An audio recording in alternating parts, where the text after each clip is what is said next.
പകുതിവില തട്ടിപ്പ് കേസിൽ ആനന്ദകുമാറിന്റെ മുൻകൂർ ജാമ്യം തള്ളി. ഹർജി തള്ളിയത് തിരുവനന്തപുരം പ്രിൻസിപ്പൽ സെഷൻസ് കോടതിയാണ്. VS അനു ഉണ്ട് തിരുവനന്തപുരത്ത് നിന്ന്. അനു, എന്തായിരുന്നു കോടതി നിരീക്ഷണങ്ങൾ?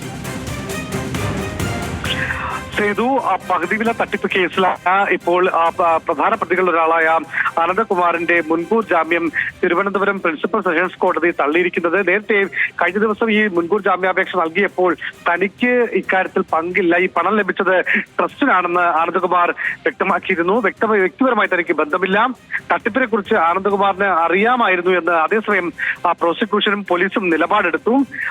ഇന്നലെ കഴിഞ്ഞ ദിവസം ഇതുമായി ബന്ധപ്പെട്ട വാദം കേട്ട കോടതിയാണ് ഇന്നിപ്പോൾ അനന്തകുമാറിന്റെ മുൻകൂർ ജാമ്യാപേക്ഷ തള്ളിയിരിക്കുന്നത്. അനന്തകുമാറിന്റെ അറസ്റ്റ് ഉൾപ്പെടെയുള്ള നടപടികളിലേക്ക് ഇനി പോലീസ് കടക്കുമെന്നാണ് മനസ്സിലാക്കാൻ സാധിക്കുന്നത്.